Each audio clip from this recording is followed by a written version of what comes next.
Let's begin in Ukraine, where Russian forces have again targeted the country's energy facilities, leaving part of Kyiv and other cities with no power and water. A presidential aide said the situation across Ukraine was now critical. Prosecutors say 2 people were killed in an attack on the capital.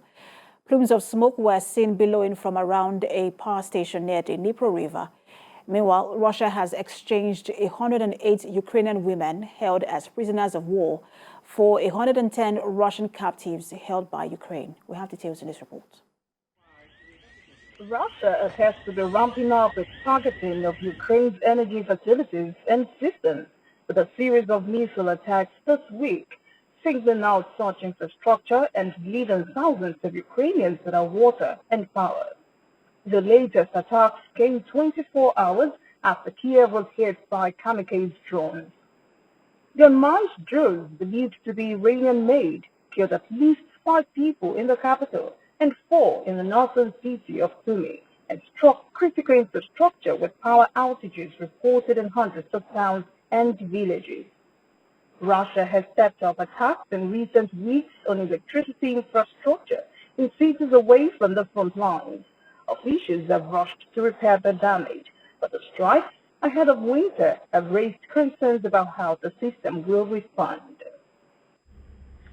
It was not initially clear to what extent drones were involved, although Karailo Timoshenko, deputy head of the presidential office, said an S-300 anti-aircraft missile was fired at a residential building in the southern city of Mykolaiv overnight, killing 1 person.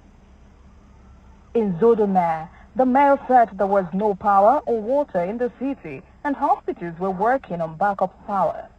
The strikes on a power plant in Kyiv left one area on the bank of Dnipro River without electricity and water, reports said.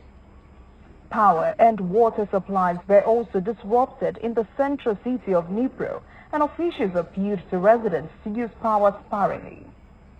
Shelling was reported in the northeastern city of Kyiv. Infrastructure in the southern city of Dnipro was also hit, although local officials said no one has been hurt. Meanwhile, Moscow and Kyiv have carried out one of the biggest prisoner swaps of the war so far, exchanging a total of 218 detainees, including 108 Ukrainian women. The head of Ukrainian President's staff, Andriy Yermak, said there were 12 civilians among the women freed on Monday.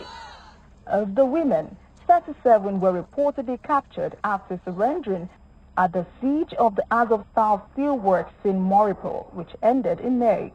Most of the Russians freed are sailors from merchant ships held in Ukraine.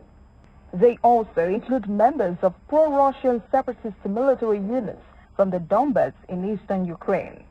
The Ukrainian presidency's chief of staff, Andriy Yermak, confirmed on social media that 108 women had been released in the first all-female exchange.